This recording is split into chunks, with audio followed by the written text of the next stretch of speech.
வணக்கம் நம்பளே, நான் உங்கள் ராதன் பண்டிட். ராசி பலன் எலெக்ஷன் நெருங்கிட்டு இருக்குது. இன்றைக்கி தேதி 11 ஏப்ரல் 2026 சனிக்கிழமை, நவமி தேதி, உத்தர நட்சத்திரம் மத்தியானம் ஒரு 1:30 மணி வரைக்கும். அதன் பிறகு திருவோண நட்சத்திரம், மகர ராசி. எப்படி சித்த யோகம் எப்படி இருக்க போது எல்லாருக்கும்.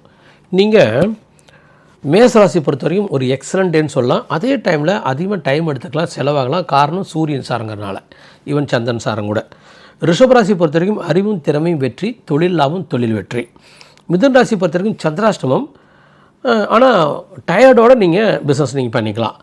அதே மாதிரி கடகராசி பொறுத்த வரைக்கும் லைஃப்பை நல்ல டிஸ்கஷன், கூட்டாளரோட பேசுகிறீங்க, அறிவுக்குரிய நாளாக நீங்கள் எடுத்துக்கலாம்.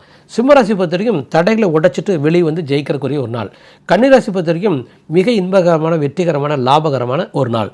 துளாராசி பொறுத்த வரைக்கும் சேலஞ்ச் இருக்குது, டயர்டாகிறீங்க, ஆனால் நல்ல நாள்.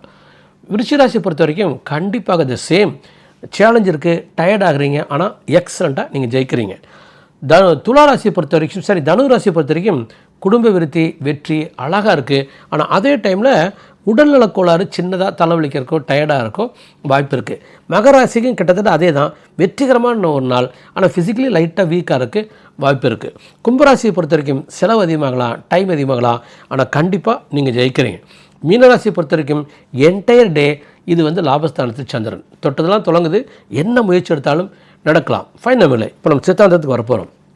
நீங்கள் லைஃப்பில் முட்டாளுக அல்லது அறிவு குறைவாக இருக்கிறவன், தன்னம்பிக்கை அதிகமாக இருக்கிறவன் எளிதாக ஜெயிச்சிடறான், பெரிய பெரிய பதவி கூட வர்றான். என்ன காரணம்னா அவங்ககிட்ட பய உணர்ச்சியே இருக்காது. ஸோ நம்ம அறிவாளியாக மட்டும் இருந்தால் பத்தாது, புத்திசாலியாக மட்டும் இருந்தால் பத்தாது. பயமே இல்லாமல் மன தெளிவோட குறி வச்சு இந்த இடத்தையே நான் அடைஞ்சிருவேன் நம்பிக்கையோட அந்த பாதையில் போயிட்டே இருங்க. கடவுள் உங்களை கொண்டு போய் சேர்த்துருவார். நன்றி எம்எல்ஏ.